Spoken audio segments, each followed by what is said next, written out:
Alléluia. Désolé de vous couper dans ces élans, mais je vous promets qu'il y a des bonnes choses. Nous sommes bénis en ce jour. Alléluia. Amen. Gloire au Seigneur. Je crois que le pasteur a dit qu'il était fatigué. Donc voilà, nous allons prendre place. Nous allons quand même écouter la parole, mais avant cela, nous allons être bénis par un témoignage. Amen. Alléluia. Amen. Je vais inviter la sœur Baby. Est-ce que nous pouvons l'encourager par nos acclamations?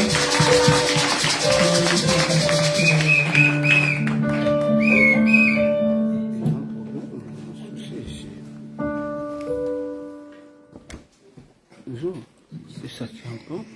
Alléluia. Je bénis le Seigneur qui me fait grâce d'être ici devant vous. Amen. Je suis désolée parce que je suis un peu essoufflée. Amen. Cela a commencé le 22 janvier. C'est l'ancien Eric qui avait prêché ce jour-là, justement, comment réajuster le temps pour trouver un moment favorable pour servir le Seigneur. C'était racheter le temps car les jours sont mauvais, de ça qu'il parlait. Et c'était le dernier dimanche où je suis venue ici. Et en soirée, les douleurs ont commencé, ça a commencé au bas du dos. Je commençais à avoir des douleurs au bas du dos, mais c'était pas nouveau. Donc je ne me suis pas inquiétée et je me suis dit, tiens, je dois me remettre au sport, il faudrait que je muscle le bas du dos. Le lundi d'après, la douleur a commencé encore à accentuer, ça a commencé à monter jusqu'au milieu de mon dos. Je ne m'inquiétais pas, donc je me disais, il faut masser, etc., ça va passer. Le mardi, la douleur est remontée et ça m'a coupé en deux. Donc je me suis retrouvée tout le côté gauche. Mon corps était coupé en deux jusqu'au bas du dos et au niveau du nombril jusqu'au niveau de l'épaule. Donc tout le côté gauche, ça commençait à me compresser, à compresser. Le côté droit, j'avais pas mal. Mais juste le côté gauche. Et toujours ce mardi, en soirée, j'avais commencé à avoir des difficultés à respirer. Je respirais d'une manière condensée parce que je ne savais plus remplir mes poumons. Je ne savais plus rire, je ne savais plus éternuer. Tout ce qui est en lien avec les poumons. Donc tout ce qui est pulsion, donc hoquet, etc. Moi je recevais comme un coup de couteau juste ici. À l'arrière du dos, je poussais des cris. Ça c'est mardi. Donc j'ai pas dormi, j'ai pas de position pour dormir. Couché, j'avais mal, de côté, j'avais mal. Je dormais d'une manière semi-couchée, oblique avec des coussins. Le mercredi, je suis quand même allée travailler, parce que j'avais une réunion importante et c'est moi qui devais conduire la réunion. J'ai conduit la réunion jusqu'à midi, à midi, ça n'allait plus. Et on m'a suggéré d'aller aux urgences, de prendre un taxi ou d'appeler mon mari. Mais bon, j'ai relativisé, je me suis dit, c'est rien, ça va passer. J'ai pris mon ordinateur portable et j'ai marché. Ces personnes qui connaissent un peu Saint-Gilles, de la rue de Danemark jusqu'à Port de Halle, pour moi, ça m'a semblé interminable. Parce qu'en même temps, je commençais à avoir des difficultés à marcher, parce que les positions, donc quand je marchais, donc j'avais mal de côté. Donc je boitais. Je suis arrivée à la maison, j'étais carrément en pleurs. Je ne savais pas comment j'avais fait pour arriver chez moi. Ça, c'était le mercredi. Mon mari m'a dit, non, il faut aller aux urgences. Je lui ai dit, non, je suis très fatiguée. Il faut juste me masser, ça va aller, ça va passer. Le jeudi, je suis allée à l'hôpital. Et là, on m'a fait une prise de sang. On m'a dit que, voilà, on va faire des scanners. On va voir à quel moment on pourrait le faire. Donc, je suis rentrée chez moi. Et à 21h, l'hôpital m'appelle. On me dit, madame, nous vous demandons d'aller maintenant tout de suite aux urgences.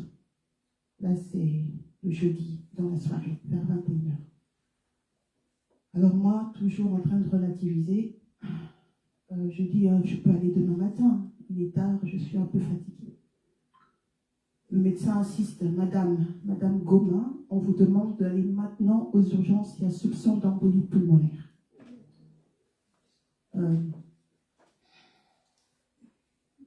J'ai dit oui, mais au fond de moi, je savais que je n'allais pas aller aux urgences ce jour-là. Première réaction, j'ai crié à maman Marie, la pauvre. Je lui dis, il y a soupçon d'embolie pulmonaire, mais j'irai demain aux urgences calmement. Tu dis ça à un médecin, le médecin s'arrache les cheveux. Et je disais au fond de moi, je ne m'attends pas à être malade, surtout pas au début de cette année. Moi, j'attends le jubilé, moi, c'est le repos. Et j'ai juste dit à mon mari, on m'a demandé d'aller aux urgences, mais t'inquiète pas, j'irai demain calmement, il ne faut pas stresser les enfants. Il a insisté, mais voilà, il savait que voilà, ça n'allait pas passer. Le lendemain, avant d'aller à l'hôpital, j'ai crié à la maman Marie. Encore une fois, je lui ai dit, je vais calmement aux urgences maintenant. Et quand je suis arrivée aux urgences, c'était une prise rapide quand ils ont su que c'était un soupçon d'embolie pulmonaire. directement, c'était des prises de sang, scanner, la totale. Et ça a été confirmé que j'avais une embolie pulmonaire. Et donc, il fallait directement piquer, etc. Donc, juste pour vous signaler que les risques encourus, ce n'était pas parce que j'avais un excès de foi, hein, rien à voir, mais c'était vraiment une méconnaissance de la gravité de la maladie. C'était tout simplement ça. Je ne savais pas que c'était une maladie grave. On m'a libérée le même jour, et je devais commencer donc le traitement. J'ai encore écrit à mon mari, j'ai dit voilà, je suis rentrée. Et elle s'arrache le reste des cheveux, bien sûr. Comment ça se fait qu'on te laisse encore sortir? Et c'est quand j'écris à mon syndicat qui me rappellera et qui m'expliquera ce que c'est. Et il a longtemps prié pour moi. C'est en fait quand j'ai conversé avec mon syndicat et que j'ai coupé, que là, mes yeux se sont ouverts et que j'ai réalisé ce que j'avais et les risques inutiles encourus. Aujourd'hui, je vais beaucoup mieux. Je respire juste un peu difficilement. Je suis un peu essoufflée. Mais je n'ai plus de douleur. Le médecin m'a dit que ça a été détecté à temps. De 1 et de 2, mon cœur n'a pas souffert. Je bénis le Seigneur pour cela. Ce que j'ai appris de tout ça, c'est que Dieu est fidèle. Amen. Il est bon, il connaît son job. Je ne sais pas qui avait l'habitude de dire ça. Je crois que c'est Patrick. Il connaît son job. Et de 2, il m'a appris à apprécier les choses qu'il fait chaque jour et à les considérer. Amen. Parce qu'on ne se rend pas compte, comme disait la sœur Noël au début, la grâce que l'on a de venir ici pour servir. Parfois la tête fait beaucoup de choses, mais le corps ne suit plus. Et la Bible dit, il y a dans le cœur de l'homme tellement de projets, mais ce sont les desseins de l'Éternel qui s'accomplissent. Et ce que j'ai appris également, c'est que nous étiquetons souvent nos situations, ça c'est grave, ça c'est compliqué, c'est difficile, mais Dieu est au-dessus de tout ça. Pour lui, rien n'est compliqué, rien n'est difficile. Il est réellement ce Dieu qui nous guérit. Amen.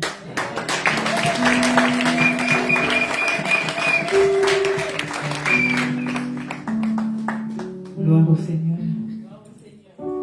Ces derniers temps, nous vivons tellement de choses et j'espère que tout ce que nous vivons, tout ce que nous entendons, nous édifie et nous aide à comprendre encore qu'il est important de servir le Seigneur, qu'il est important d'être dans le Seigneur.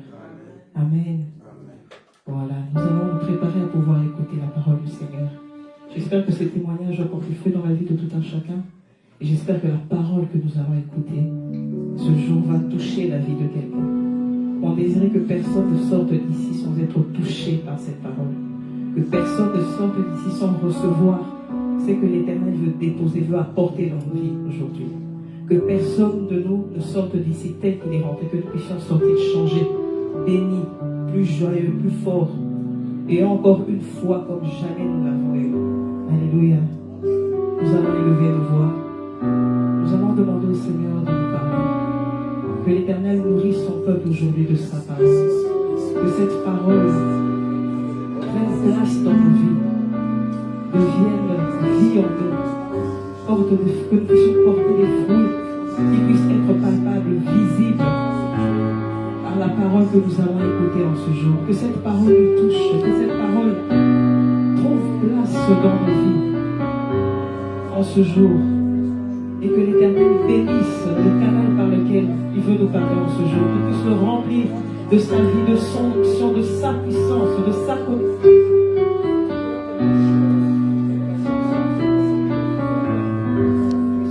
D'ici être enrichi. Que chacun nous dise, Seigneur, je veux être touché aujourd'hui. Ici et maintenant, je veux être touché. Ici et maintenant, je veux saisir ce que tu veux me donner. Seigneur, ta parole est vie et esprit. Que ta parole nous touche en ce matin. Que ta parole nous transforme ce matin. Que ta parole nous ouvre les yeux encore ce matin. Que ta parole nous ouvre les oreilles ce matin. Pour que nous soyons attentifs à ce que tu veux nous dire, à ce que tu veux nous faire voir, ô Éternel Dieu de gloire. Que ta parole apporte beaucoup dans la vie de chacun d'entre nous. Nous recommandons, Seigneur, l'instrument que tu t'es choisi entre les enfants. Seigneur, bénis-le abondamment. Remplis-le encore de ton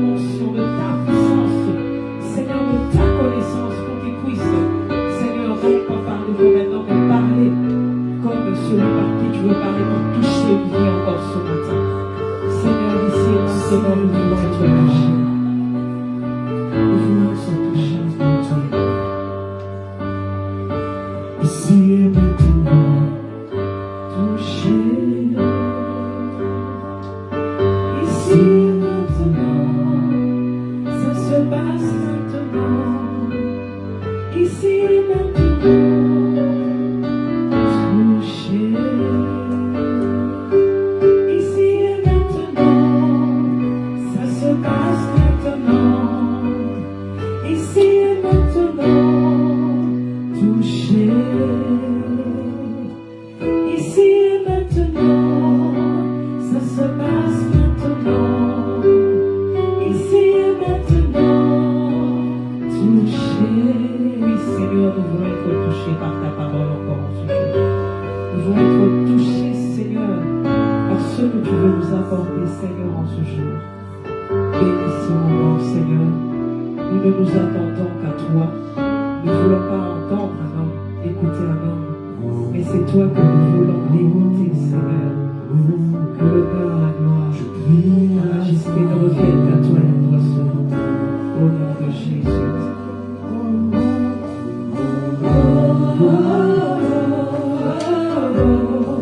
Je crie à toi.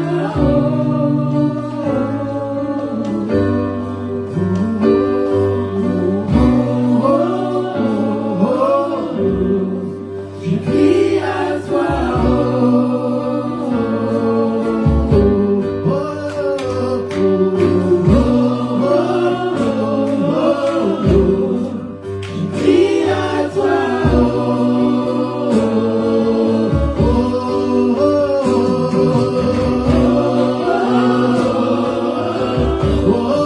Je crie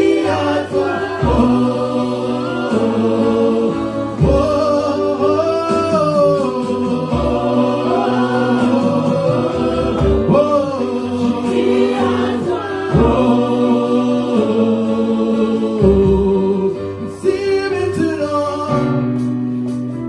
Ça se passe maintenant. Ici maintenant, touché. Dieu véritable, Seigneur.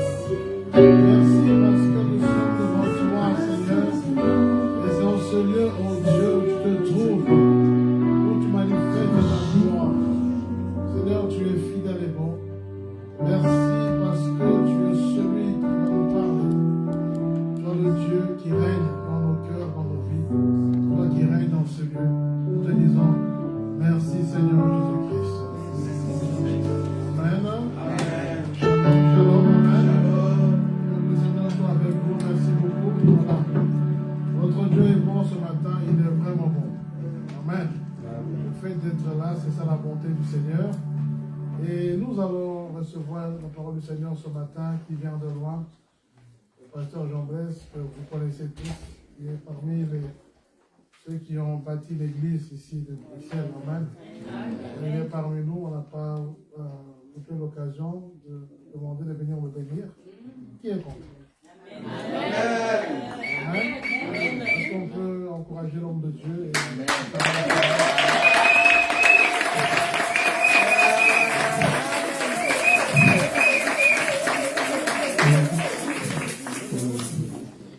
Shalom encore. Dieu vous bénisse. Je viens d'Afrique. Ça veut dire que j'aurai une tonalité un peu plus forte. Parce que là-bas, nous sommes chauds. Amen. La première chose que je vais vous demander de faire, c'est de bien regarder par des voisins ou plusieurs. Lui dire, leur dire, Shalom, et que Dieu te bénisse, et que Dieu te bénisse. C'est très important pour nous. Alléluia. Je bénis le Seigneur, notre Dieu, qui est vivant. Premièrement parce que il nous a accordé de franchir, en tout cas d'entrer dans l'année 2023. C'est la raison pour laquelle je vais dire bonne année à chacun de vous. Que cette année soit une année de grâce et de faveur. Deuxièmement, je dis merci au Seigneur parce que Dieu est fidèle. C'est vrai que lors de mon dernier passage dans cette assemblée, l'Église traversait quand même une période assez délicate, mais je bénis Dieu pour le travail qu'il est en train de faire. Que le Seigneur soit béni. Troisièmement, je suis heureux de retrouver les serviteurs de Dieu, nos frères et amis, collègues dans l'œuvre de Dieu, non seulement de voir leur fidélité, mais également bénir le Seigneur pour la santé de chacun. C'est la chose la plus précieuse en ce moment. Merci Yadika. Je voudrais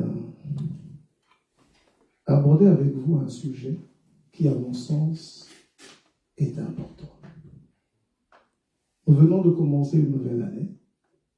C'est un long trajet.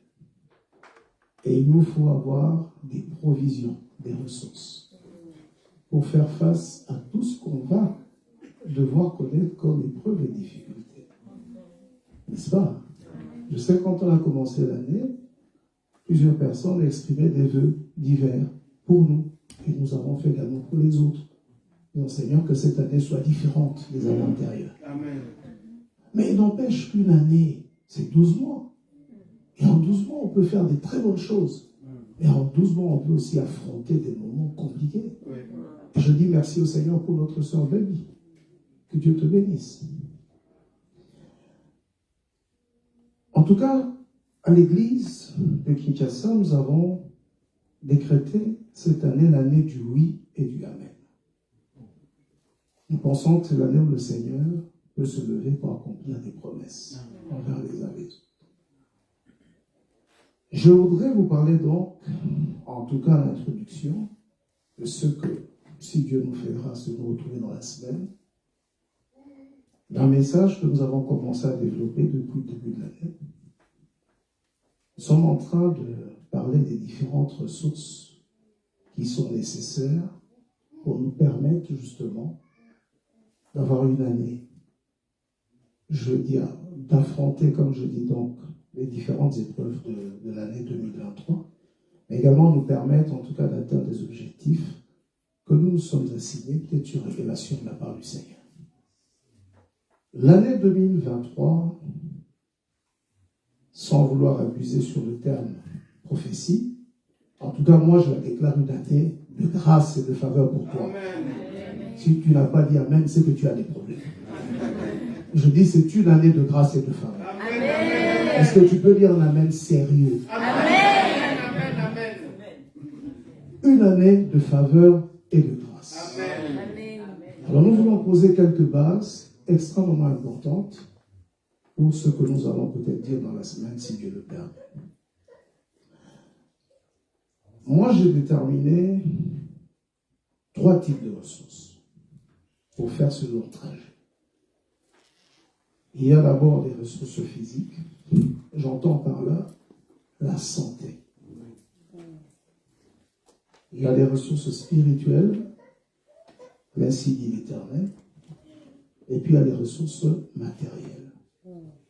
Parce que vous savez, si vous vous retrouvez dans l'année 2023 en bonne santé et qu'entre-temps, vous n'arrivez pas à avoir des motifs de satisfaction, cela peut facilement conduire à une déchéance de la foi. Ces choses vont ensemble. Amen.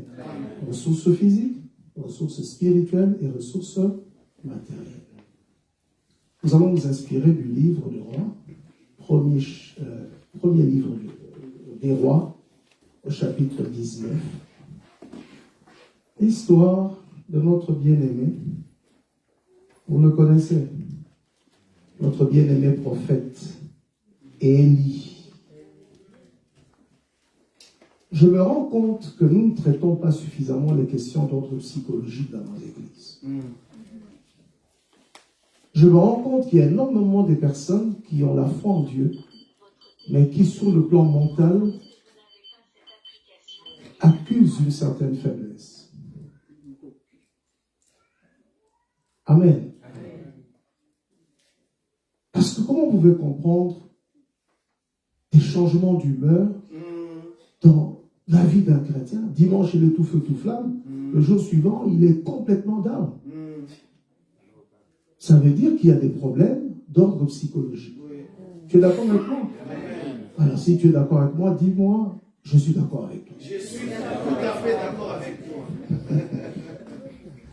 Nous allons voir l'exemple d'Élie. À mon avis, Élie a un peu déprimé aussi. Ça arrive. Et ça arrive à chacun. Mais notre défi, c'est comment gérer les sentiments et les émotions qui sont générés par les événements de la vie. Vous savez, il n'y a pas que des événements malheureux. Hein? Parfois, il y a des événements heureux, mais qui génèrent en nous des émotions que nous ne savons pas contrôler. Et quand quelqu'un ne sait pas contrôler ses émotions, c'est aussi, ça c'est très dangereux. N'est-ce pas? Souvenez-vous, dans la Bible, il y a un roi qui s'appelait Ézéchias. Il n'a pas su gérer sa joie. Il est allé prendre, il a amené un groupe d'individus, il venait voir. Comme nous aimons le faire. Parfois, est-ce que c'est même un témoignage? Excusez-moi. J'ai acheté une belle voiture. Est-ce qu'on t'a demandé? J'ai acheté une belle maison. Et il a dit, voilà, regardez les richesses que j'ai. Le Seigneur dit, mais monsieur, qui es-tu amené là-bas? Pourquoi tu l'as fait? Quelle était la raison? La gestion des émotions et des sentiments. Si nous ne savons pas gérer nos sentiments, cela va nuire même à nos relations. Même dans la famille et même dans l'église. Et surtout dans l'église. C'est comme ça que tu entendras les gens dire, ah, dans l'église, il n'y a pas d'amour. Non, dans l'église, il y a l'amour. Mais le problème, c'est que chacun doit gérer ses états. Tu vois que c'est important, hein? Très important.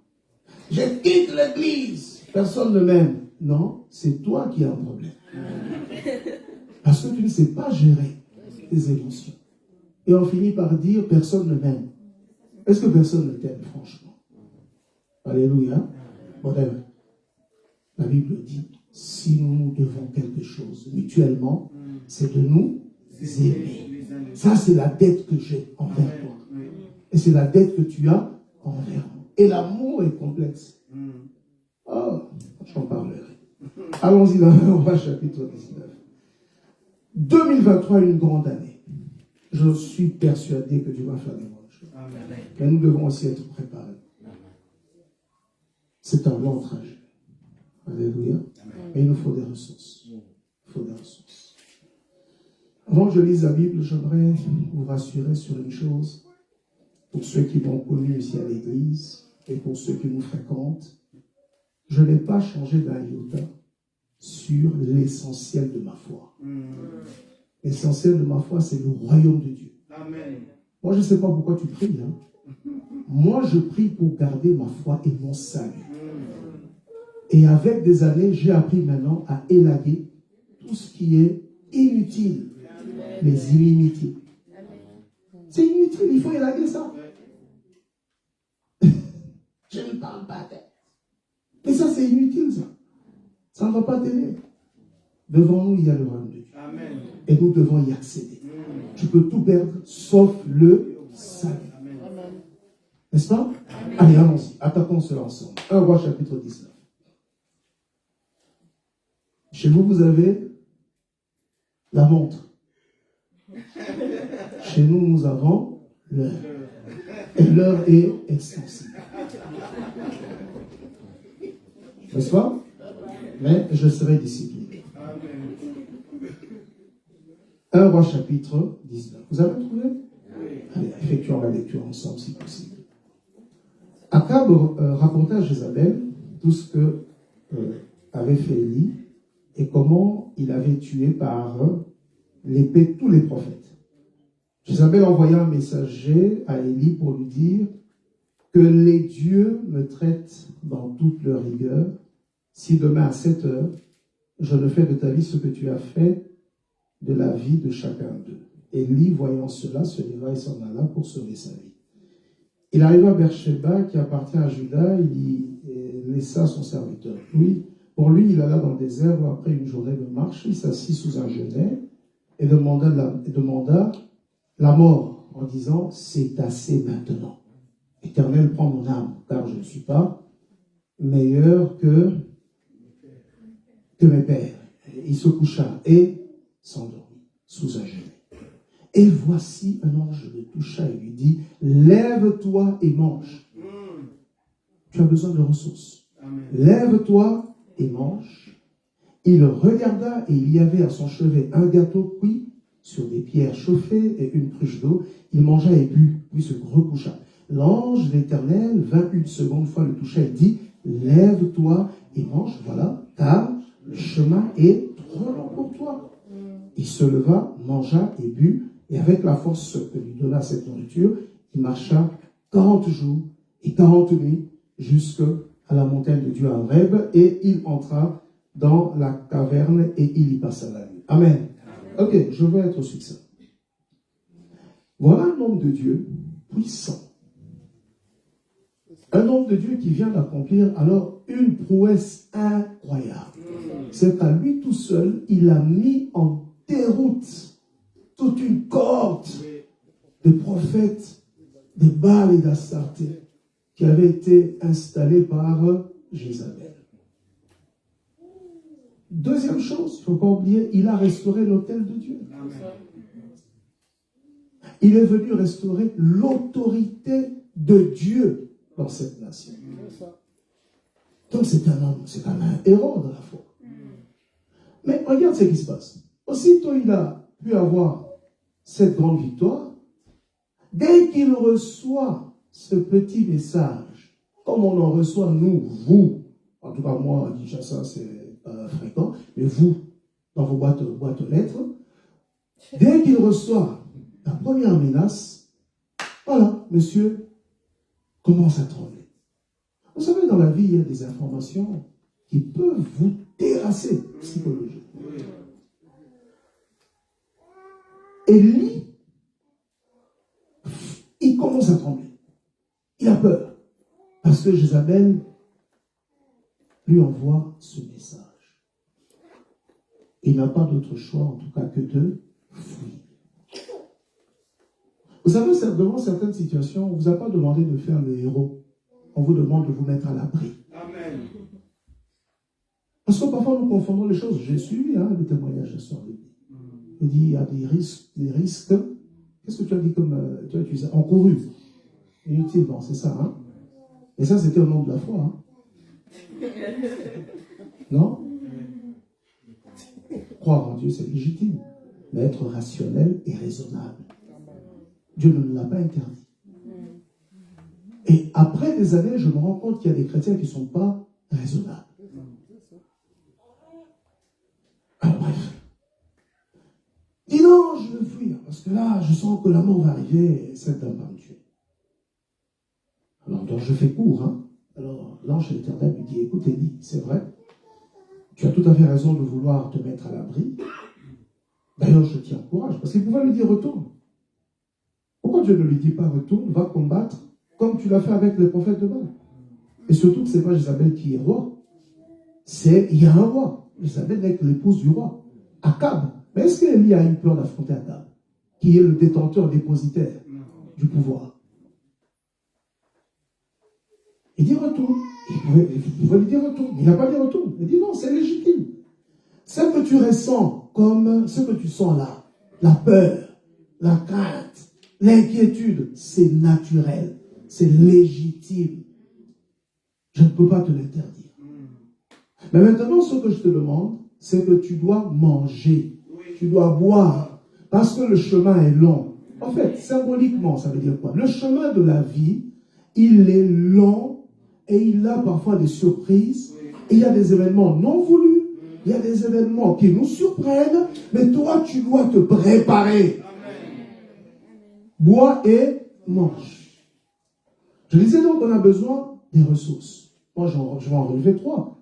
Mais on peut aller plus loin. Chacun peut avoir selon l'inspiration que l'Esprit lui donnera. Première chose, je disais qu'il y a des ressources physiques. La santé. La santé.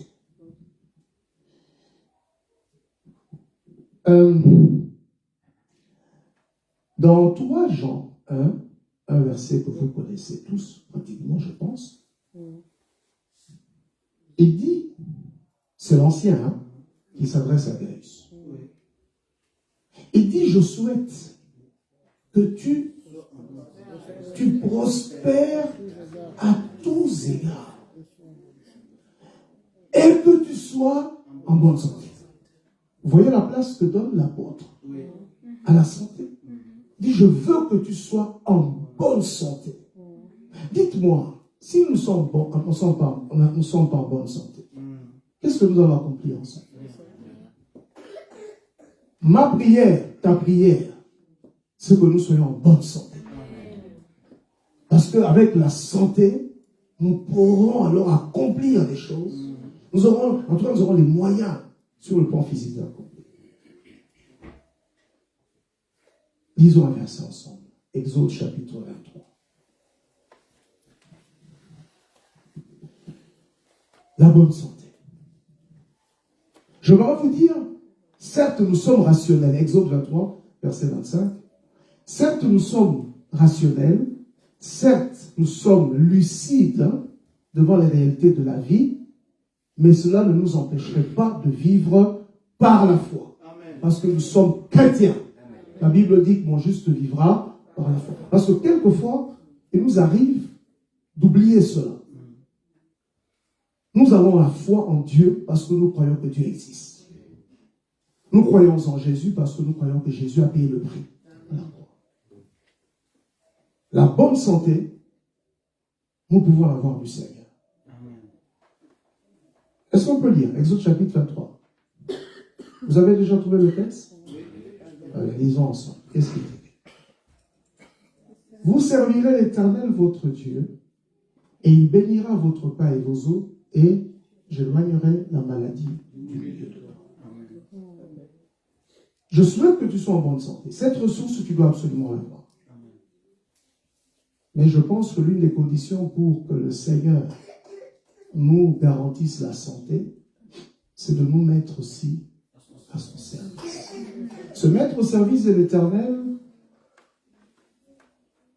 c'est complexe en termes de compréhension. Servir l'Éternel, on peut servir l'Éternel de plusieurs manières. Le fait de vouloir marcher de la manière la plus conforme à la parole de Dieu, avec obéissance, et avoir un témoignage d'enfant de Dieu devant les autres, c'est déjà un service éternel. N'est-ce pas? Cette année, ce que je souhaite, c'est que tu sois au service de l'Éternel, et cela va faire en sorte que Dieu te donne. Mais pourquoi? Parce que nous sommes tous des missionnaires, non? Nous sommes des missionnaires du royaume de Dieu. Plus encore, nous sommes des ambassadeurs. Nous sommes en fonction. Maintenant, comment nous allons servir le Seigneur? Comment nous allons travailler pour le royaume qui nous a engagés si nous ne sommes pas en bonne santé? Notre employeur va nous garantir la bonne santé. Parce qu'il a besoin de nous. Alléluia. Tu as retenu? Première ressource physique. Mais cette ressource physique qui est la santé, moi je vais la subdiviser en deux. Il y a la santé mentale et la santé physiologique. Ça se dit physique. N'est-ce pas? Ici, il dit, vous servirez. Cela est important. Mettez-vous au service. Mettons-nous au service. Et Dieu nous accordera cette faveur. Vous savez pourquoi? Je vais vous le dire. Parce que Dieu va tirer l'intérêt de ta vie. Il y a des vies dont l'Éternel ne tire aucun bénéfice, aucun intérêt. Mais oui. Mais regardez ce que l'Éternel dit au sujet des Job. Qu'est-ce qu'il dit?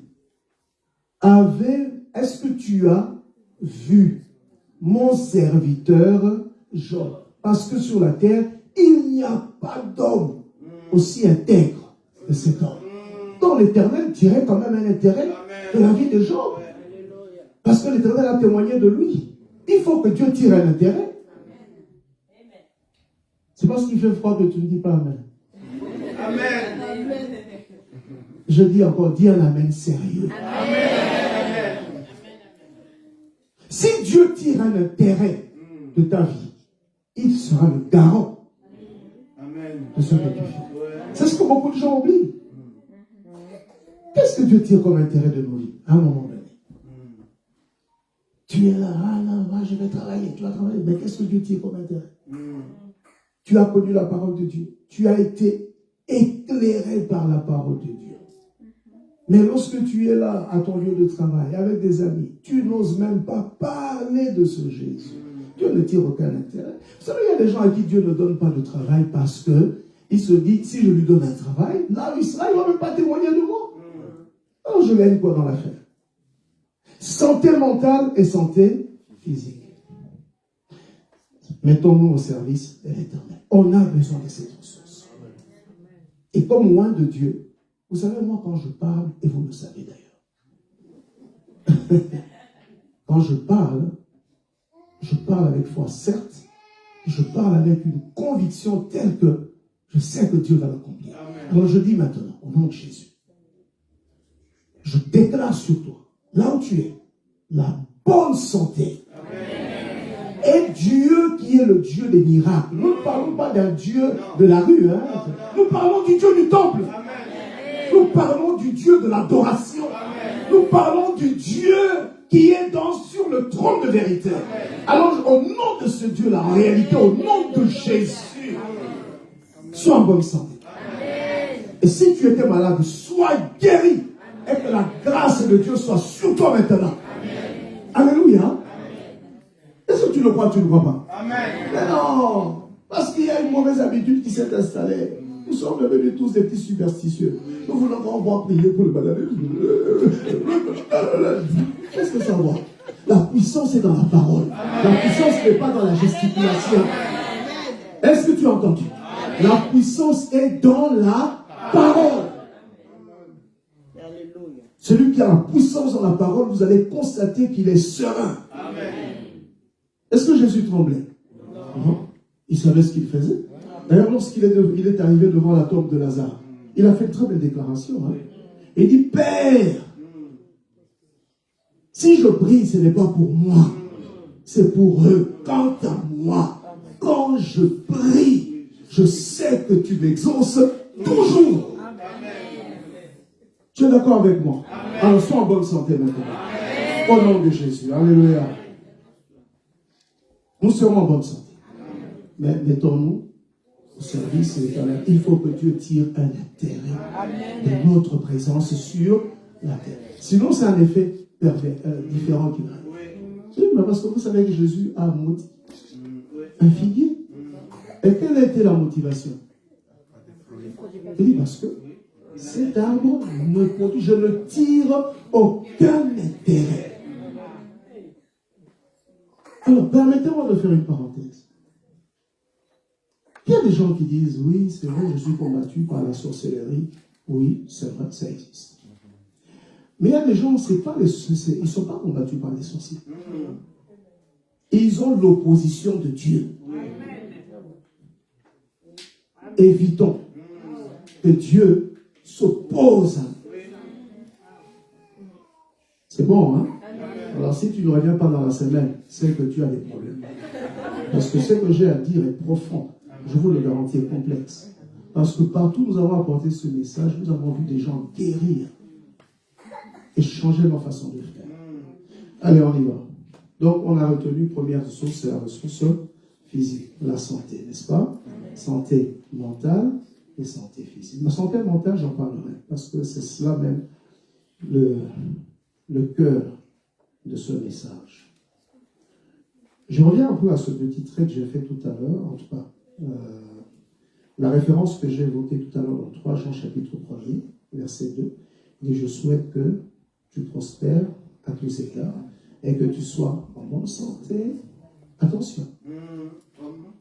Que tu sois en bonne santé, comme prospère l'état, comme pour dire l'état de mon âme. En fait, ma santé est conditionnée par l'état de mon âme. Tout est question des sentiments et des émotions, de notre état psychologique. N'est-ce pas? Très bien. Deuxième ressource. Alors, c'est vrai que j'ai lu le livre de 1 à 19, sans trop y revenir, mais n'empêche que vous allez voir que Élie va demander la mort. Il dit, c'en est assez. Pourquoi tu ne le tues pas? Écoute, un enfant de Dieu sérieux ne demande pas la mort. Un enfant de Dieu sérieux vit par la foi. Amen. Je vous dirais ici que la vie, permettez-moi de dire de cette manière, la vie mérite d'être vécue. Amen. Il faut aimer la vie. Pas dans le sens des païens, Non. mais la vie sur la terre, il faut aimer cette vie. Il faut apprécier cette vie. Il y a des gens, ils n'ont pas besoin de la foi. Ils ont seulement besoin de se mettre en confiance. Est-ce que tu aimes la vie que tu as? Il y a des gens qui eux-mêmes ne s'aiment pas. Ils se détestent. Moi, quand je me regarde, quand je me mire, je regarde, je dis Seigneur. Oh, wow. Mis à part quelques petites déformations qui sont arrivées par ma propre faute, mais pour le reste, c'est bon. Vous devez vous apprécier. Qu'est-ce que vous appréciez? Quelqu'un qui n'a pas appris à s'apprécier, vous allez constater, il est méchant. Il ne peut pas aimer les autres. Ce que je dis est faux? Oui, vous devez vous aimer d'abord. Toi-même, tu dois t'aimer personnellement. Tu dois t'apprécier. Et tout ça, ça fait partie de ce que je suis en train de dire. Il y a des gens qui ne s'aiment pas. Il y a des gens qui n'apprécient pas ce qu'ils sont devenus. Et j'aimerais te dire ce que tu as aujourd'hui. Il y a des gens qui n'ont pas. Allez, commençons d'abord par le souffle. N'est-ce pas? Ici, vous n'êtes peut-être pas envahi par la réalité de la mort. N'est-ce pas? Il faut venir chez nous. C'est triste. La mort est omniprésente. C'est horrible. Parce que vous pouvez aller, dans une semaine, vous pouvez aller à 10 deuils. Ce sont des choses qui sont vraies. Ceux qui viennent d'Afrique le savent. Donc quand vous avez la vie, bénissez le Seigneur. Amen. Quand tu te lèves le matin, tu sens quand même que ça va. Tu dis, merci Seigneur. Même si tu n'as pas à manger, tu dis, Seigneur, tu m'as donné les mains, tu m'as donné les jambes, tu m'as donné l'intelligence. Pourquoi? Parce que tout ce qui est dans ce monde est produit par le potentiel que Dieu a déposé. Amen. Il faut s'apprécier. Élie dit, je veux la mort. Mais le Seigneur refuse ça. Il dit, non, il ne faut pas dire ça. Je dis à quelqu'un, ne te laisse pas voir. Il ne faut pas développer le fatalisme. Pour dire, voilà, bon, Isaac a dit, voilà, ça va aller. Non, tu dois te relever. La vie mérite d'être vécue.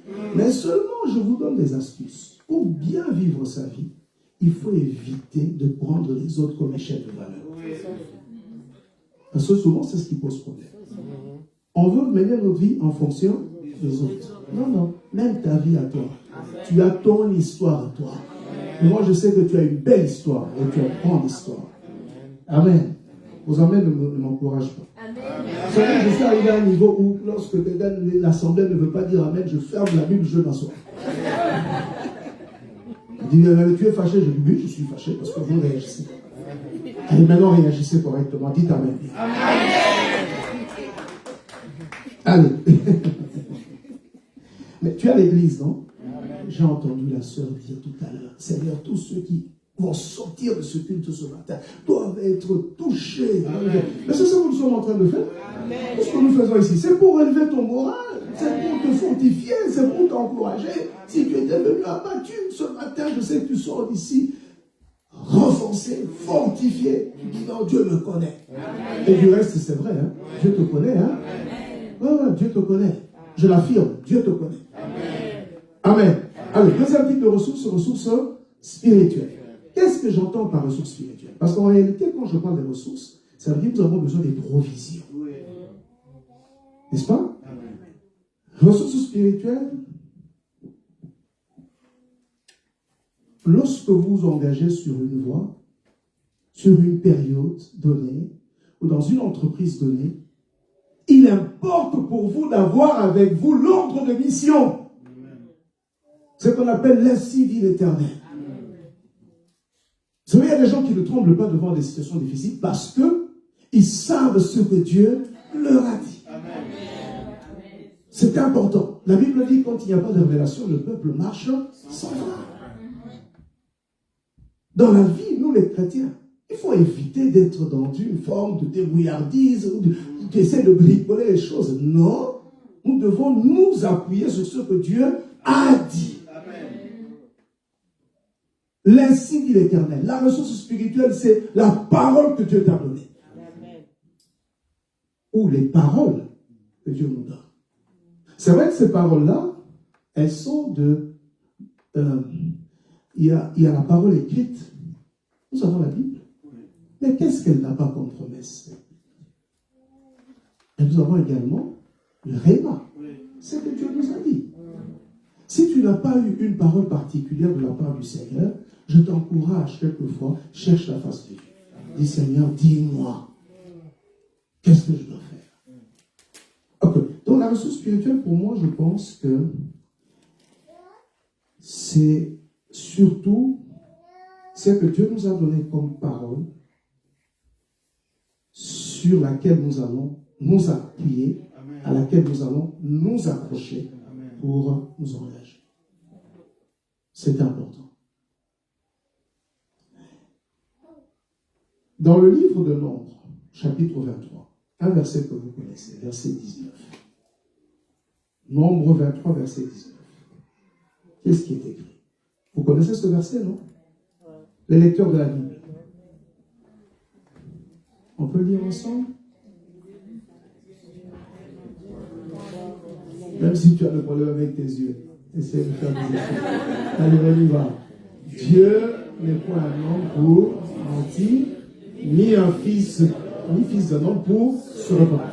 Ce qu'il a dit, ne le fera-t-il pas? Ce qu'il a déclaré, ne l'exécutera-t-il pas?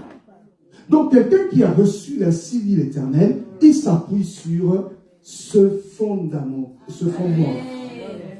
Il dit, le Seigneur m'a parlé, mais je sais une chose.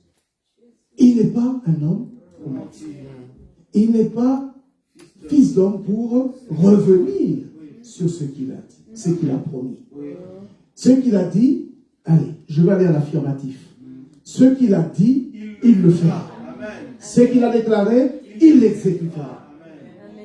Donc lorsque vous vous engagez en 2023, vous avez cette ressource qui est l'insigne éternel. Et la conviction, c'est que je sais qu'il n'est pas un homme pour mentir. Ce qu'il m'a dit là, il le fera. Amen. Alors je confirme ce matin, ce que Dieu t'a dit, il le fera. Amen. Alléluia. Amen. Vous savez, il n'y a pas aussi meilleure garantie que la promesse de la présence de Dieu. Amen. N'est-ce pas que Moïse, lorsque l'Éternel l'aborde pour lui confier la mission, il demande une garantie. C'est laquelle? Vous qui êtes lecteur de la Bible. Seigneur, promets-moi de marcher avec toi. Si je n'ai pas cette garantie, je ne bouge pas. Alléluia. Amen. Lorsque vous avez la parole de Dieu, il y a des choses que j'aimerais dire, Seigneur, je le dirai une autre fois. Est-ce que vous savez que l'ainsi dit l'Éternel, parole authentique sortie de la bouche du Créateur, lorsque cette parole vous accompagne, ou lorsque vous la détenez, tout ce qui a été créé par la parole va participer à l'accomplissement de votre bien-être. Est-ce que tu le sais? Oh, mais comment on va faire? Écoutez, pourquoi Jonas n'est pas mort dans l'eau?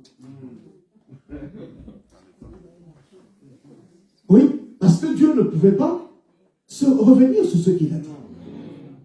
Dis, monsieur, tu vas aller là-bas. C'est ce que j'ai dit. Et tu le feras.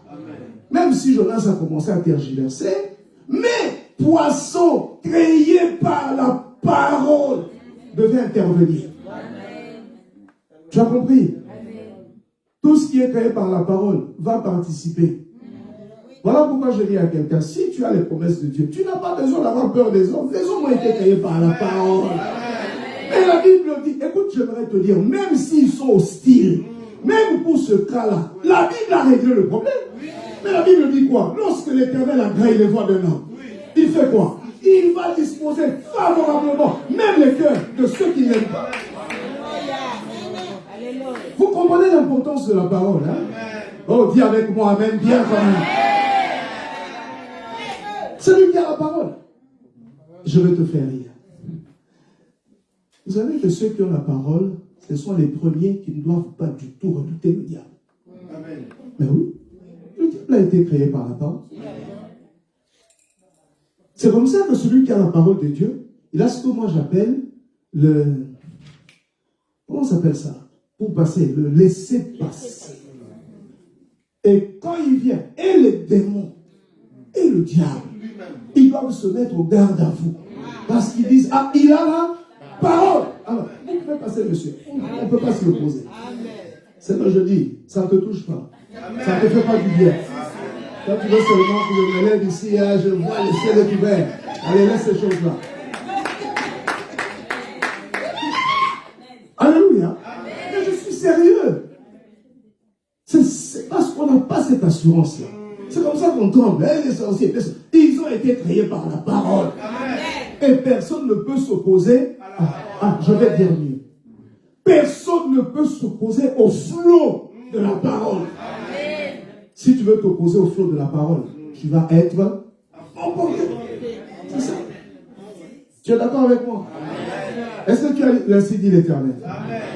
Bon, l'ainsi dit l'Éternel, on le reçoit dans la prière. On ne le reçoit pas dans les boîtes de nuit. Je suis sérieux. On ne reçoit pas ça dans les quelques moments de commérage là. Ah non, tu vois, celui-là est là. Ça, tu ne pourras pas l'ainsi dit l'Éternel. L'ainsi dit l'Éternel, c'est à genoux. On invoque Dieu. Le ciel s'ouvre. Et le Seigneur nous parle. Et quand je te parle, tu prends cette parole, tu la saisis et tu marches maintenant cela. Moi-même, j'ai senti que c'était bon que je sois ici.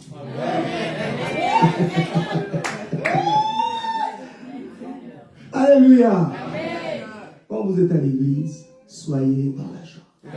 Nous sommes dans la maison de Dieu. Dans mon église, enfin l'église du Seigneur, c'est pas la nôtre. J'ai dit aux gens, quand tu entres là-bas, tu nous arbores un beau et joli sourire. Tu entres là, alléluia. Cette ressource, tu dois l'avoir. Sinon, la première difficulté, tu dois baisser les bras. Parce que tu n'as pas de garantie. La garantie, ce n'est pas celle que les hommes nous donnent. Hein. Un instant.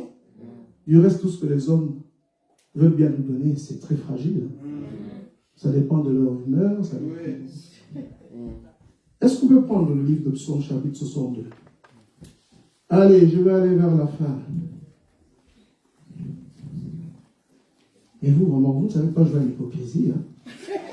Quelqu'un qui vous dit, je vais aller vers la fin. Le même de dire, non, n'arrête pas. Amen. Parfois, il faut être malade quand même. Allez, je cherche Psaume 62. Hein, tu vois par moment là, tu dis, tu t'es pas tel enfant là, tu te fâches, non, je ne mange pas. Tout en espérant que les parents peuvent venir, non, mange quand même. Et là, tu fais quelques caprices, non, je suis fâché. Mais parfois, nos parents en Afrique, là, ils disent, tu ne manges pas. Attends. Pierrot, mange ça. Bon, mourir de faim. Les cultures sont différentes. Alléluia. Ça va? Allez, allons-y. Psaume 62, verset 11. Voilà, c'est ce que je disais. La puissance de la parole. Je vais lire un verset. Peut-être je vais l'expliquer d'une autre manière. Ça, c'est Psaume 62? Oui. C'est verset 1, ça. En fait, c'est... Allez, verset 12. Les versos sont différents. Prends un peu verset 12. Voilà. Regarde ce qui est écrit. J'ai bien dit la parole prononcée par l'Éternel. Regarde. Dieu a parlé. Dieu parle une fois. Il t'a parlé une fois. Mais nous, qu'est-ce que nous faisons? Dieu nous parle. Nous ressentons le besoin d'aller lui demander de nous reparler encore. Il ne parle qu'une fois. Il est Dieu, il est puissant, il est redoutable. Quand il parle, il ne reviendra pas. Tu dois mettre ta confiance en Dieu. Mais il faut arrêter parfois cette forme d'immaturité là. Ah non Seigneur, tu ne m'as pas parlé. Mais dis, mais je t'ai déjà parlé. Tu veux que je te parle combien de fois? C'est ça que Moïse a fait, non? Il a commencé à discuter, puis à un moment donné, Dieu lui dit, allez Moïse, et là tu arrêtes. Okay? Dieu a parlé, je sais ce que je veux dire. Dieu a parlé une fois. Mais regardez, 2 fois. 2 fois, j'ai entendu ceci. C'est que la force est à Dieu. Ok, pourquoi 2 fois? Parce que nous faisons face à 2 réalités. La réalité spirituelle et la réalité terrestre. Ça veut dire quoi? Mais il y a 2 mondes qui doivent réagir. Quand Dieu parle, le monde spirituel est obligé de dire Amen. Et reconnaître que la force est à Dieu. Quand Dieu parle, le monde physique aussi reconnaît la force est à Dieu. C'est pour dire quoi? Si vous êtes détenteur de la parole de Dieu, les 2 grandes entités, ça veut dire le monde spirituel et le monde terrestre, toutes 2 vont reconnaître que c'est que la force est à Dieu, on ne peut pas s'y opposer. Alors écoute-moi, avec tout ça, comment tu as peur? Il faut que tu montes de niveau sur le plan spirituel. Vous savez, lors de mon dernier voyage, je ne suis pas venu ici parce que c'était pour des raisons de santé, enfin, certains savaient. Mais à mon retour dans l'avion, j'ai eu un vol compliqué. L'avion qui tombe. Et il y a vraiment des secousses. Ça fait... Et puis je commence à prier. Seigneur, au nom de Jésus. Alléluia. Tout esprit d'accident. À un moment donné, le Saint-Esprit m'a dit, tu fais quoi? Dis, qu'est-ce que tu es en train de faire? Est-ce que celui qui t'a mis dans l'avion, il ne sait pas qu'il doit te faire arriver à destination? Je me suis arrêté. J'ai pris mes 2 bras derrière. J'ai allongé les jambes. Je me dis, ok Seigneur, si c'est aujourd'hui le jour de notre rencontre, eh bien, gloire à Dieu. Est-ce que tu as cette assurance-là? De une, Dieu parle une fois. Tu as la civile éternelle. Tu as déjà parlé. Les autres, là, ils ne pourront pas s'y opposer. Voilà pourquoi nous avons dit chez nous, c'est l'année du oui et du amen. Oui, pourquoi? Le Seigneur m'a validé. Lorsqu'il m'a validé, les autres ne pourront que dire amen. Dis à ton voisin, ton Dieu est le Dieu du oui et du amen. Amen. Allez, dernière ressource matérielle. Quand je dis ressources matérielles, j'aimerais vous dire que simplement, l'Éternel est notre seule source. Amen. Nous comptons sur lui. Et c'est lui qui va pourvoir à tous nos besoins. Et nous avons besoin justement de ces ressources-là. Amen. Qui n'a pas besoin d'argent? C'est l'Éternel. Tu n'as pas besoin d'argent. Tu as seulement besoin de la foi. Hein? Un seul appartement, là, tu vas payer comment? Vous savez, parfois, quelquefois, je fais certaines blagues. Bon, mes nièces disent toujours, tu es le pire des Chihuahuas. Je dis pourquoi? Parce que nous sommes quasiment tous les mêmes. Hein? Nous, on aime bien taquiner les gens. Alors, parfois, quand les gens m'appellent, oui, mais je dois voyager. Je dis, bon, tu vas à la compagnie, là. Tu leur dis, tu viens en mon nom. Je dis, mais tu n'es pas sérieux. Je dis, mais tu veux que je te dise? Tu leur dis, le pasteur m'a envoyé. Est-ce que Jésus n'a pas dit ça? Est-ce que nous voulons quand même expérimenter la parole de Dieu? Est-ce que Jésus ne l'a pas fait? Vous répondez-moi, il a fait ou pas? Il a dit, allez-y, quand vous demandez, il a dit, le maître a fait ça. Je ne vais pas vous hésiter. Et écoute, la prochaine fois, si tu veux aller à la banque, appelle-moi. Ok? Tu arrives, tu dis, le pasteur Blaise. Le banquier dit, il est où? Il dit, il est en Afrique. Et il m'a envoyé ici, il m'a dit, vous devez me donner un crédit. Essaye si ça ne marche pas. De toute façon, on ne fait rien d'essayer. Il faut essayer, n'est-ce pas? Allez, comment? Alléluia. Allez, redevenons sérieux. On va terminer ici. J'aime quand on est à l'église, qu'on soit détendu. Amen. Parce que je sais que beaucoup ont des problèmes. Très compliqués. Il y a des gens qui vivent dans la solitude, il y a des gens qui vivent des moments difficiles. Quand il entre à l'église, il doit être détendu. On sortir d'ici tout content. Alors, Dieu m'a fait du bien. N'est-ce pas que Dieu te fait du bien? Amen. Allez, je veux prendre un verset, on va s'arrêter. Philippiens chapitre 4. Ressource matérielle parce que Dieu est notre seul. Il est notre seule source, en réalité. Et nous attendons tout du Seigneur. J'aimerais vous dire et déclarer ici, à haute voix, Dieu est capable de tout donner. Amen. Au nom de Jésus, c'est vrai. Amen. Dieu peut tout faire. Alors si nous ne croyons pas qu'il peut tout faire, alors ne prions pas.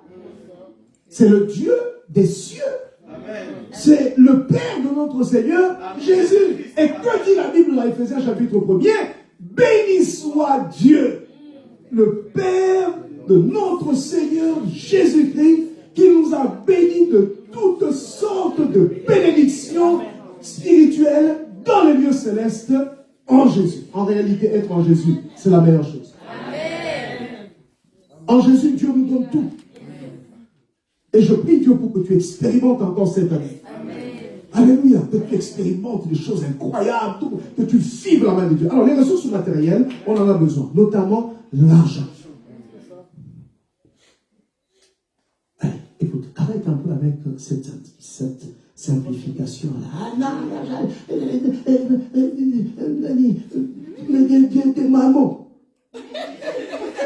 Maman.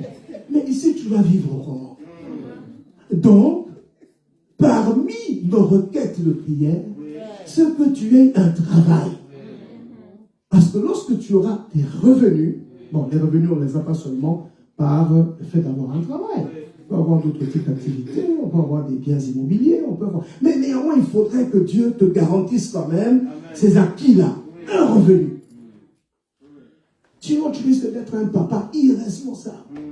Et vous savez, lorsque vous êtes incapable de prendre en charge vos enfants, c'est là, ça risque d'être une source de rébellion. Beaucoup d'enfants se rebellent. Pourquoi? Parce qu'ils sentent que leurs parents sont incapables de pouvoir à leurs besoins. Mais dis à tes enfants que toi aussi tu es fils. Oui, il faut dire aux enfants, toi et moi, nous avons le même père. Alors nous allons compter sur lui. Et lui va pouvoir. Allez, allons-y. Voilà ce que Dieu va faire pour toi cette année. Philippiens chapitre 4, verset 19. On a trouvé le verset? Philippiens 4, verset 19. On va lire. Oh, j'aime ce verset. Est-ce que tu connais ce verset? On peut le lire. Je l'aime. Allez, lisons. Et mon Dieu pourvoira à tous vos besoins selon sa richesse, avec gloire en Jésus-Christ. Je ne parle pas du Dieu du voisin. Je parle de mon Dieu. Donc il faudrait que tu aies une relation particulière avec ce Dieu. Il doit être ton Dieu. Ne fais pas comme certains qui vont se réfugier derrière le Dieu de leur pasteur. Non, je n'aime pas ça. Je refuse ça. Nous avons trop de chrétiens dépendants. On doit avoir des chrétiens autonomes. Avec une communion personnelle avec le Seigneur. Dans le Dieu que nous prêchons, mon Dieu doit devenir ton Dieu. Au lieu de te prendre en otage, au lieu de te... Mais surtout au Congo, au lieu d'envoyer les gens prier Dieu, nous sommes champions en consultation prophétique. Comme pour dire que nous avons l'exclusivité. Quelle exclusivité? Prie Dieu. Est-ce que tu sais que ce Dieu-là t'entend quand tu pries? Est-ce que tu en es convaincu? Même enfin, Dieu t'entend. Est-ce que tu sais que Dieu t'entend? Je l'affirme, quand tu pries, Dieu t'entend. Tu dois avoir confiance. Allez. Et bon Dieu, ressources matérielles. Nous avons besoin de Dieu. Tu auras un travail. Si tu as un travail, Dieu peut améliorer les conditions du travail. Dieu peut te donner une promotion. N'est-ce pas? C'est possible, non? Et mon Dieu pourvoira. Ce que j'aime, la Bible a des précisions. Il dit bien à tous vos besoins. Ça veut dire que lorsque vous priez, vous ne pouvez pas vous gêner dans la présence de Dieu en ce qui concerne les sujets des prières. Bon, ce que je veux vous dire, je serai peut-être terre à terre, mais je veux le dire. J'ai vu à Kinshasa des gens faire des remontrances à d'autres pour dire, oui, il y a des gens qui témoignent parce que Dieu lui a donné un pain. Ah bon? Si toi tu as un pain facilement, que Dieu soit béni. Moi j'ai appris une chose. La Bible dit, il n'y a rien que je puisse avoir qui m'ait été donné par le Seigneur. Pourquoi la Bible me demande de rendre grâce à Dieu avant de manger? Ça veut dire que ce que Dieu me donne, à vos yeux, ça peut paraître petit. Ça, ce n'est pas mes affaires. À mes yeux, cela est important. Je prends mes chaussures, je dis, Seigneur, j'ai une paire, mais Dieu soit béni. Pour moi, je ne suis pas pieds nus. Merci, Seigneur. À tous nos besoins. Parce que j'ai vu les gens conditionnés par les témoignages des autres. Alors, ils ont commencé à minimiser certaines choses. Ah non, si je témoigne que Dieu m'a donné, je vais l'air ridicule. Ah bon? L'apôtre Paul dit quoi? Dans la richesse, comme dans la disette, j'ai appris à rendre gloire à Dieu.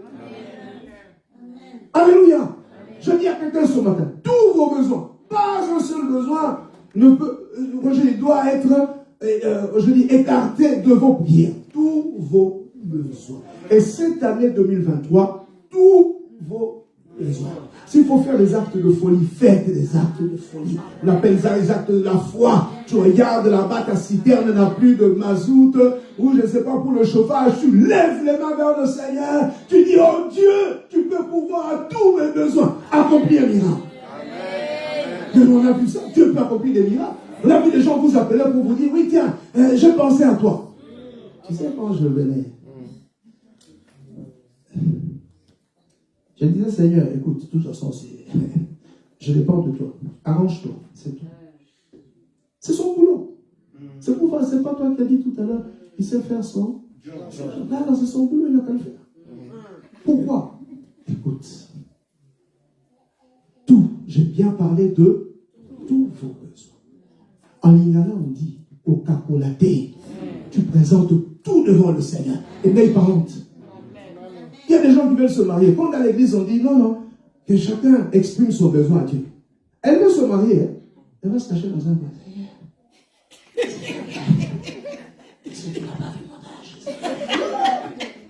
Tu lèves la main, Seigneur, cette année, c'est mon année. Donne-moi un mariage. Et je rendrai gloire à ton nom. Alléluia. Nous sommes devenus des chrétiens tellement superficiels, à la limite même, je dirais, charnels. Parce que nous avons amené la chair dans l'église. Nous sommes spirituels. Et nous disons tous nos besoins. Seigneur, ce que j'aime, c'est selon sa richesse. Qui peut quantifier cette richesse? Ils se rendent compte. Qui peut quantifier cette richesse? C'est un Dieu des surprises. La Bible dit qu'il donne au-delà de ce que nous pensons, de ce que nous avons imaginé. Donc, on ne peut pas quantifier. On ne sait pas. Mais je sais que Dieu te fera du bien. Je veux que ta vie soit inondée de grâce. Que tu sois envahi par la bénédiction de Dieu. Mais écoutez, mes chers amis, si nous devons... Pourquoi nous ne parlons plus de la bénédiction à l'église? Pourquoi? Est-ce que c'est proscrit dans la Bible? Non, nous devons parler de la bénédiction. Selon sa richesse. Sa richesse avec... On aura l'occasion d'en parler. Parce que lorsque c'est la gloire de Dieu, c'est incroyable. Alléluia. Allez. Pour terminer sur ce point-là, et clôturer aussi, il y a un verset dans la Bible qui dit ceci. J'ai été jeune. Tu connais? On peut le lire? On sort clôture. C'est le psaume combien? 37. Allez-y, lisons-le. Psaume 37 combien? 25, hein? Alors on le lit ensemble et puis on va prier. J'aimerais que tu saches que l'Éternel est avec toi. Je sais que la vie ici n'est pas facile, mais Dieu est avec. D'ailleurs, la vie est facile où? Elle n'est pas facile, hein? Partout, hein? La vie est difficile. Allez, mettons un peu ce verset-là. Allez, voilà. Quand tu sors de cette salle, sors avec cette espérance. On va déclarer ensemble, à haute voix, comme les enfants de Dieu et les enfants de la foi.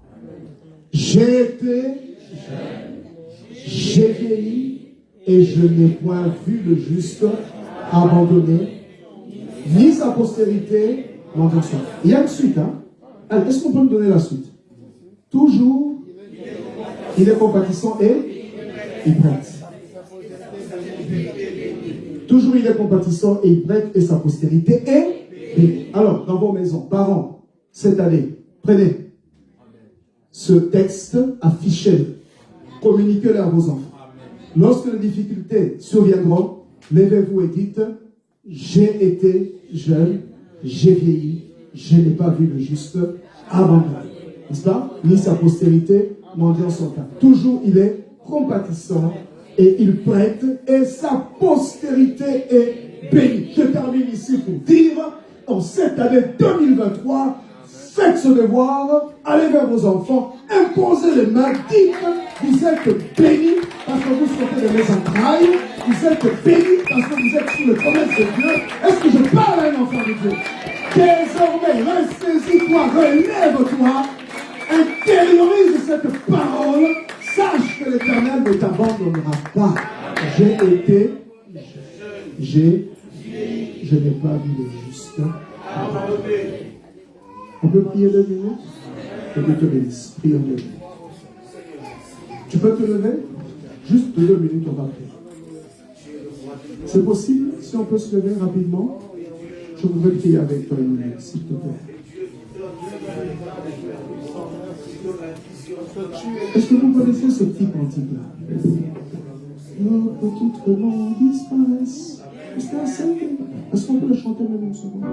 On va dire Jésus prend ta place. Pourquoi j'ai dit ça? Il prenne sa place de notre Seigneur, de notre secours. Parce que la Bible dit c'est le secours qui ne peut pas manquer au moment de la détresse. Alors nous allons prendre cela comme parole dans nos cœurs. Chantez 1 minute. On peut lever nos mains vers le Seigneur, si possible. Que Dieu vous bénisse tous.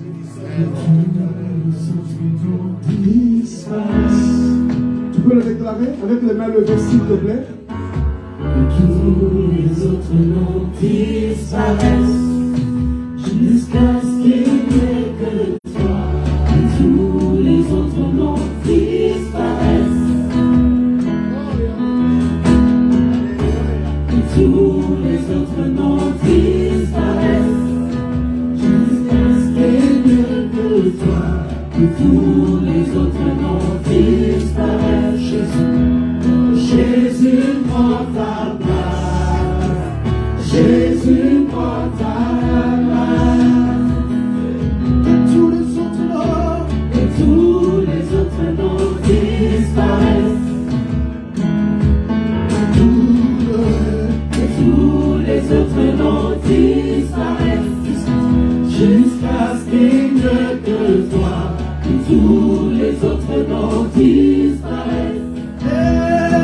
Que tous les autres noms, que tous les autres noms disparaissent. Oh, que tous les autres noms disparaissent. Jusqu'à ce qu'il n'y ait que toi. Que tous les autres noms disparaissent. Jésus, Jésus prend ta place. Jésus-Christ, Jésus prend ta place. Oh, Jésus-Christ, Jésus prend ta place. Oh, Jésus-Christ, Jésus prend ta place. Le Seigneur, s'il vous plaît. Voilà, je vais te demander, si possible, de reprendre ces quelques mots avec moi dans la prière. Amen. Tu peux lever les mains comme un combattant guerrier. Tu vas répondre ces paroles avec moi. Seigneur Dieu, je te rends grâce à cause de ta bonté et surtout à cause de ta fidélité. Je suis convaincu que tu me connais. Je suis ton enfant. Et à ce titre, je ne serai pas abandonné. Seigneur Jésus, merci pour la nouvelle année. Je l'aborde avec confiance, avec sérénité. Seigneur Jésus, Tu es mon espérance. Je ne tournerai pas mes regards vers les hommes. Mes regards seront fixés sur toi. Tu es le rocher solide de ma foi. Seigneur, maintenant, je te le demande. Prends la place du maître, du berger. Toi le pourvoyeur de ma vie. Seigneur, tiens-moi par la main et conduis mes pas. Prends la place du maître. Pourvois mes besoins. Fortifie-moi. Remplis-moi de la paix et renouvelle ma joie. Bénis ma maison. Bénis ma famille. Je déclare 2023, année de grâce et de faveur divine. Au nom de Jésus. Amen. Dieu te bénisse.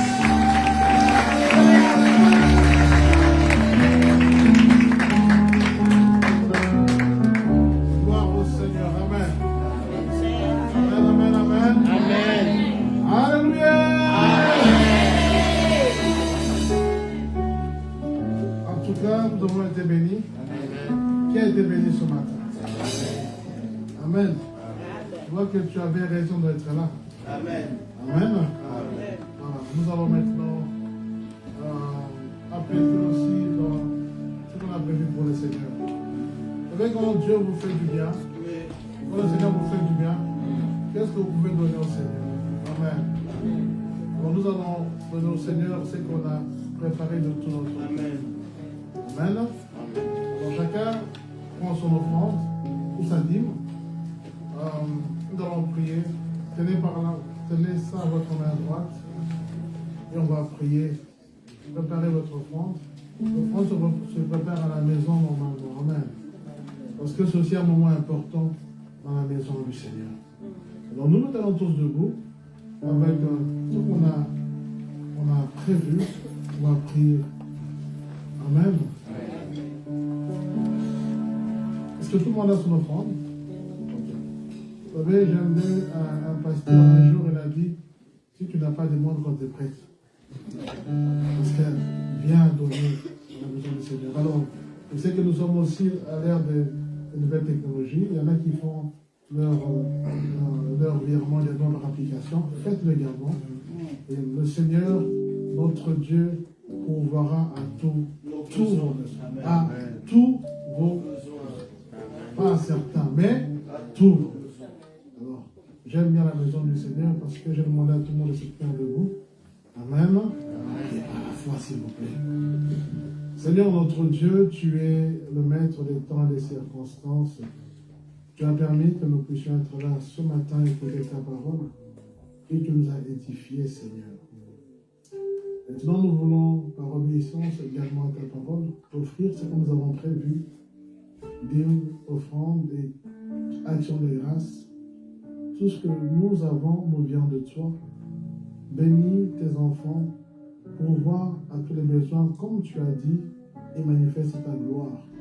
Et que tout ce que nous faisons soit également pour ta seule gloire. En ton nom précieux, Seigneur Jésus, nous disons Amen. Amen. Voilà, nous apportons avec joie pendant que les paniers passent. J'ai vu sa bonté de ne jamais laisser. J'ai vu sa bonté de ne jamais laisser. Oh. J'ai vu sa bonté de ne jamais laisser. Il est toujours le même. Il est toujours capable. Il est toujours le même. Oh, j'ai vu sa bonté de ne jamais laisser. J'ai vu sa bonté de ne jamais laisser. Oh, j'ai vu sa bonté de ne jamais laisser. Il est toujours le même. Il est toujours le même. Il est toujours capable. Oh, namoni bolingo na nzambe yatikisa te. Namoni bolingo na nzambe yatikisa te. Il est toujours le même.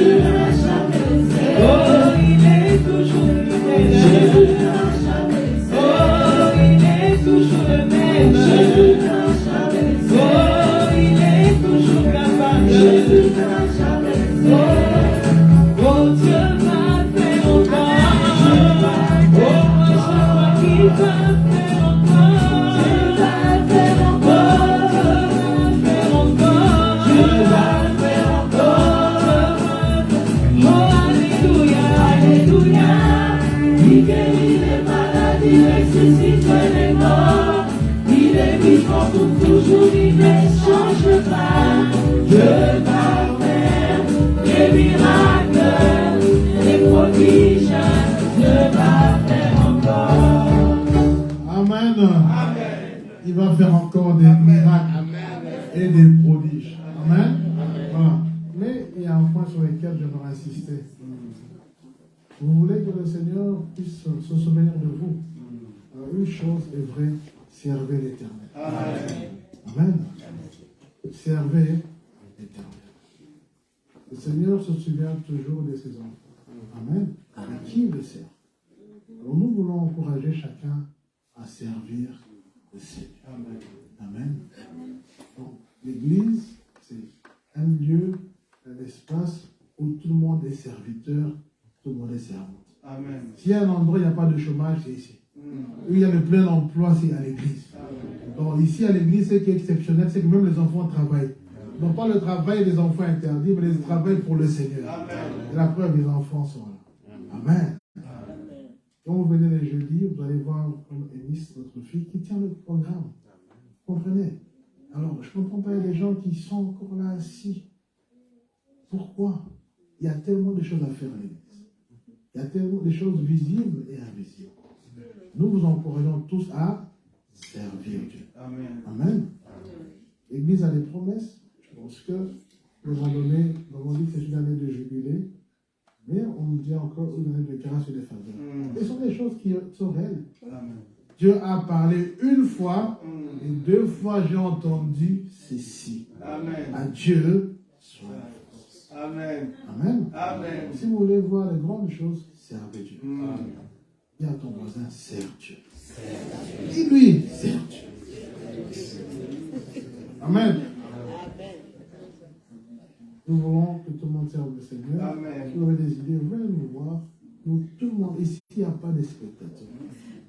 Que ce soit dans la prédication, que ce soit à l'école, par exemple, on a besoin de moniteurs et de monitrices à l'école du dimanche.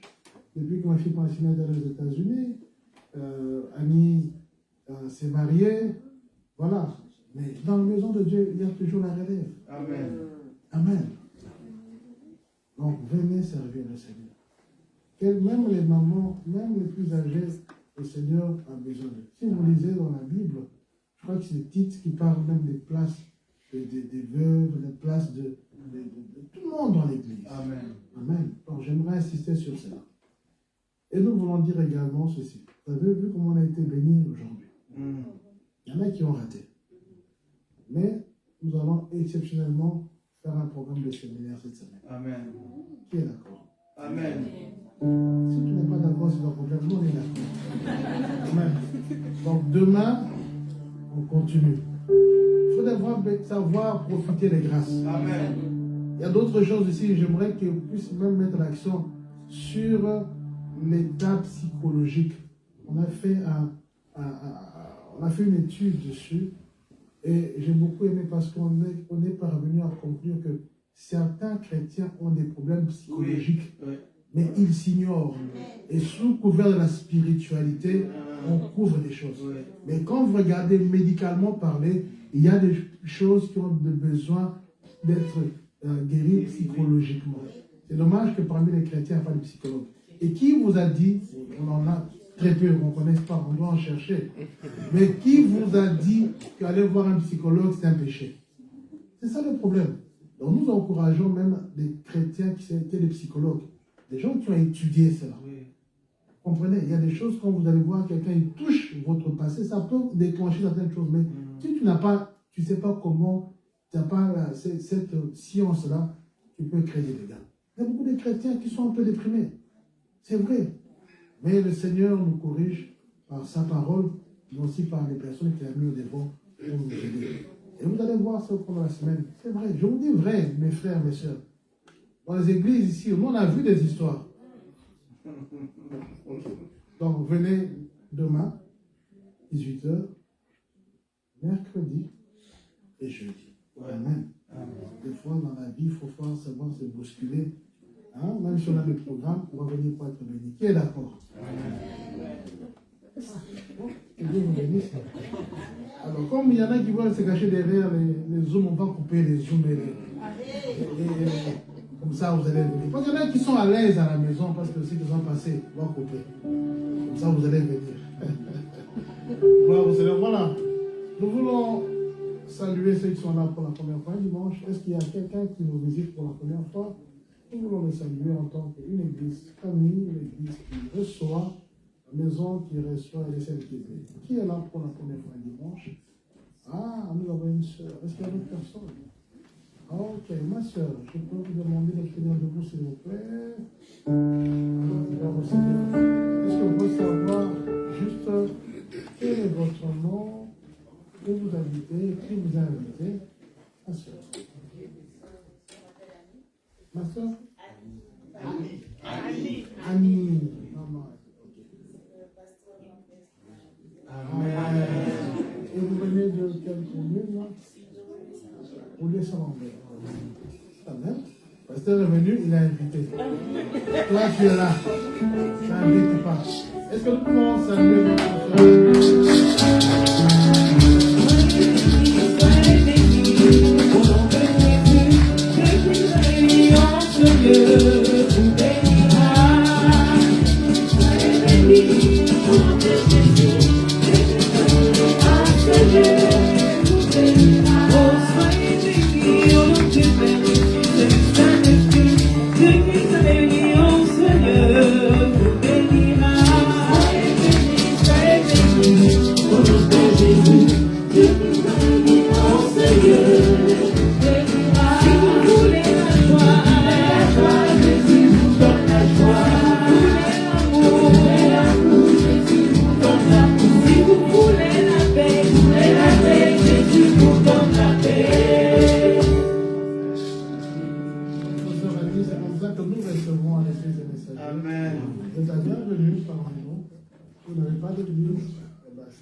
Cette place sera la vôtre.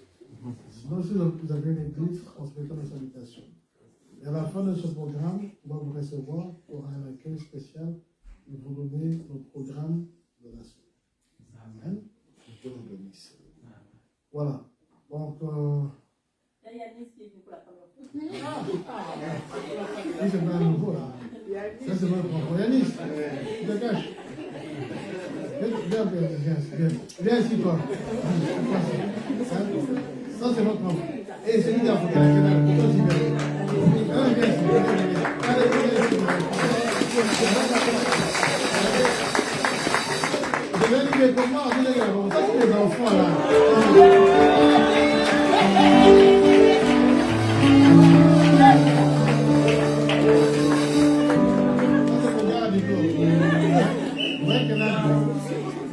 Yannis, ça c'est moi. Yannis avait commencé le ministère là, à l'audiovisuel.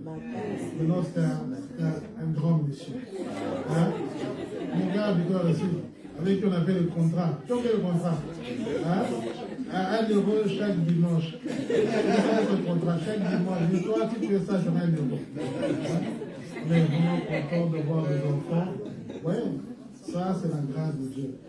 Voilà. J'ai voulu les mettre debout parce que tous les gens voient comment ça passe. Hein? Hein? Yannis, en tout cas, je suis content de te voir. Hein? J'ai entendu des choses. Et ta maison de Dieu est là.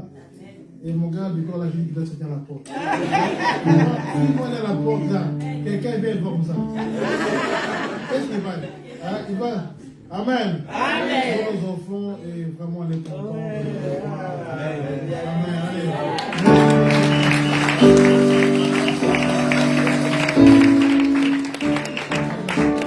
Tout ceci ne nous rajeunit pas.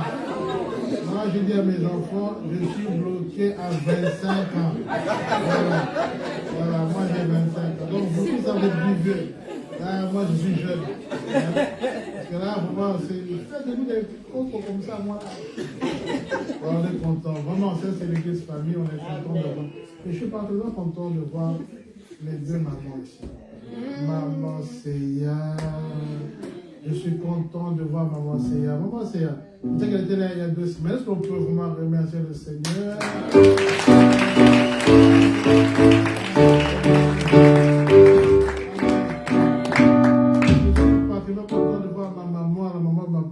Christian, ça c'est notre maman. Amen.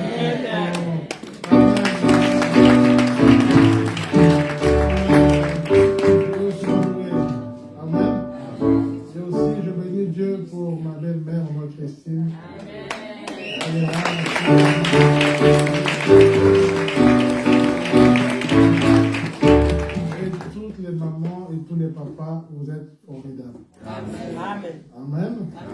Alors, papa Sylvestre, toujours au front. Il m'a dit le 25 février, réunion des papas. Hein? Papa Sylvestre, qu'il pleuve, qu'il neige. Amen. Papa Jean-Jacques. Amen. Vous savez, les gens, des fois, vous savez, avec les choses de Dieu, c'est après seulement que vous allez comprendre certaines choses. Il y avait des gens que Dieu a voulu avoir pour certaines choses. Et vous avez toujours été là, et tous les autres papas également. Alors nous vous encourageons d'être là le 25. Chez papa Jean, je suppose. Hein? L'autre papa doyen. Papa Jean a beaucoup de sagesse. Hein? Amen. Il est calme. Papa Jean, il est quelqu'un qui est vraiment rempli de sagesse, qui nous a toujours été une bénédiction pour l'église. Amen. Alors, il a ouvert la maison avec maman Anne pour le 25, le papa. C'est à quelle heure? 18h. Donc, tous les frères, on ne peut pas dire les papas, vous êtes invités. Michael, ça va? Je peux compter sur toi? Et tous les autres frères, soyez là à 18h chez papa Jean. On va encore donner un message. Voilà, vous voyez, la réunion des hommes. Nous voulons encourager les hommes à servir Dieu. Amen. Alors, si les mamans, vous avez des maris qui ne viennent pas à l'église, invitez-les juste à venir à la réunion des hommes. Amen. Que Dieu soit. Est-ce que j'ai oublié à communiquer? On voulait juste compléter, nous voulons que le papa reste 5 minutes. Papa, à la fin, nous gens restent 5. Alors, l'ancien Eric m'a dit qu'il était allé au Congo. Il nous a écrit le Congo depuis avant-hier. Oui, juste en voilà. J'ai dit donc, si vous voulez vraiment vous sentez d'encadrer les enfants, vous voyez maman Molly à la fin. Hein? Maman Molly est là. S'il vous plaît, nous voulons encadrer nos enfants. Amen. C'est un peu ça aussi pour la gloire de notre Seigneur. Voilà. Je pense que j'ai tout dit. Nous retrouvons ici quel jour? Hein? Et quel autre jour? Et quel autre jour? Nous allons debout pour remercier le Seigneur parce qu'il est avec nous. Merci Seigneur.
Que tu sois avec nous dans tous les programmes. Garde toutes les familles de l'église.